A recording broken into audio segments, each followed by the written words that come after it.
আবার প্রশ্ন চলে আসলো, ছেলের বয়স হয়ে গেছে, বাপ মা বিয়ে দিচ্ছে না, করণীয় কি? এটা একবার আর প্রশ্ন হয়েছিল মাদ্রাসার জালসায় যখন আমি এসেছিলাম মুসলমান। তার মানে হলো এই ছেলেটা মাদ্রাসায় জালসায় প্রশ্ন করেছে, উত্তর দেওয়ার পরেও তার বাপ মা কিন্তু তাকে বিয়ে দেয়নি। এবার বলছে হুজুর আবার বুঝান। কথা বুঝে গেল? বলছে আবার বুঝান। শোনেন, এদিকে ধ্যান দেন। আল্লাহ তাআলা রাসূল সাল্লাল্লাহু তাআলা আলাইহি সাল্লাম বলছেন, হে যুবক, হে যুবক, মানিস্তাতা ইয়া মাশারাস শাবাব, হে যুবক সকল, মানিস্তাতা মিনকুম আল বাআতা, তোমাদের মধ্যে যারা বিয়ের সামর্থ্য রাখে, বিয়ের শক্তি রাখে, ফালিয়াতাজাওয়াজ, সে যেন বিয়ে করে নেয়। ধ্যান দেন, সে যেন বিয়ে করে, কাকে বলছে এটা? ব্যক্তিকে, ওই ব্যক্তিকে যে বিয়ে করবে তাকে, না তার বাপকে? এজন্য বলুন না যুবককে, না যুবকের বাপকে। যুবককে বলছেন আল্লাহ তাআলা রাসূল।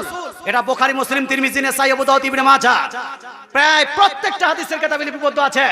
আল্লাহ তাআলা রাসূল বলছেন, হে যুবক সকল, তোমাদের মধ্যে যারা বিয়ের সামর্থ্য রাখে, শক্তি রাখে, বিয়ের শক্তি মানে physically fit, mentally fit, financially fit, সব দিক থেকে ফিট, নলেজেবলি ফিট যদি হয়ে থাকে, তাহলে আল্লাহ তাআলা রাসূল বলছেন তুমি বিয়ে করে নাও। কি হবে বিয়ে করলে?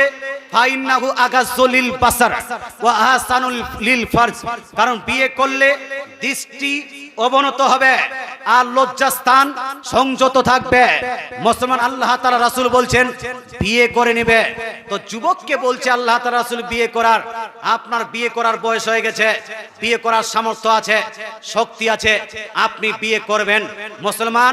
তবে বাপকে নারাজ করা উচিত নয়, এই জন্য বাপকে বলবেন, বাপকে বলবেন আব্বা আমি বিয়ে করব। যদি ডাইরেক্ট না বলতে পারেন, বন্ধু বান্ধবদের দিয়ে বলেন। বোনের স্বামীকে আপনারা কি বলেন?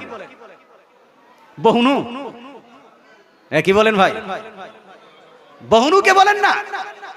যে আমার আব্বাকে বলেন আমি বিয়ে করব। ভগ্নিপতি কোথাও বহুনু দুইটাই বলে, বলে না? বলে না? আচ্ছা, ভগ্নিপতি জি, আচ্ছা যাই হোক, হলো একটা, উনাকে বলেন যে আমি বিয়ে করব। উনি আপনার বাবাকে বলবে, যদি ছেলে উপযুক্ত হওয়ার পরেও, সামর্থ্যবান হওয়ার পরেও, ফিট হওয়ার পরেও বাপ যদি ছেলেকে বিয়ে না দেয়, তাহলে এই বাপ পাপী হবে, গুনাহগার হবে। ছেলেটা যদি গুনাহ করে, যেভাবে ছেলেটার গুনাহ হবে সমপরিমাণ গুনাহ বাপ মায়েরও হবে। এই জন্য ভাই উচিত তো হলো এই ছেলে মেয়ে সাবালক সাবালিকা হওয়ার পরে, সামর্থ্যবান হওয়ার পরে, বিয়ের বয়স হয়ে যাওয়ার পরে বিয়েটা দিয়ে দেওয়া।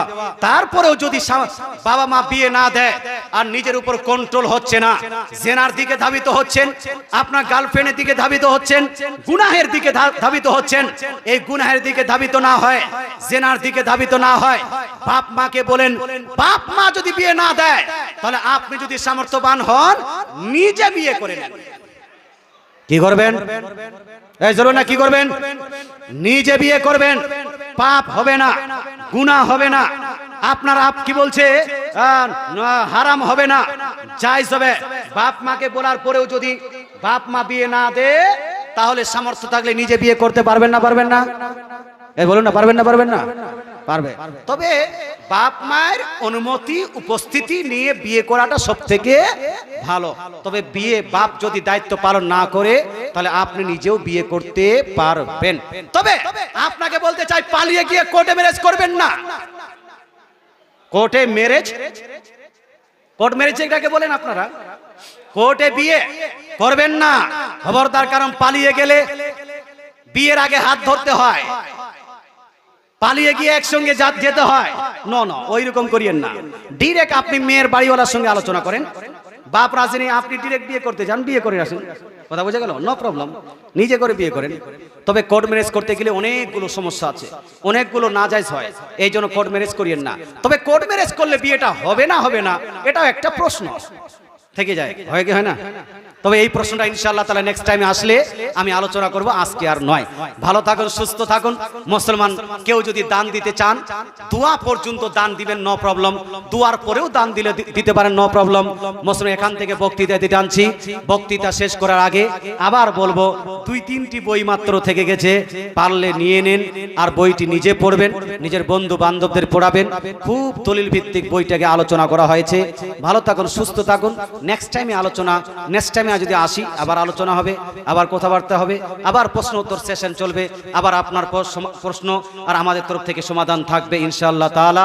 ভালো থাকুন, সুস্থ থাকুন। যদি আমার কথাবার্তায় কেউ যদি কষ্ট পেয়ে থাকেন তাহলে ক্ষমা প্রার্থী। আর যদি আমি কোরআন ও হাদিসের মধ্যে কোনো রকম ত্রুটি করে থাকি তাহলে তওবা পড়তেছি, আস্তাগফিরুল্লাহ রাব্বি মিন কুল্লি জামবিন ওয়া আতুবু ইলাইহি, লা ইলাহা ইল্লাল্লাহু মুহাম্মাদুর রাসূলুল্লাহি সাল্লাল্লাহু তাআলা আলাইহি ওয়া আলিহি ওয়া সাহবিহি ওয়া সাল্লাম, ওয়া মা আলাইনা ইল্লাল বালাগ। আসুন আমরা দাঁড়িয়ে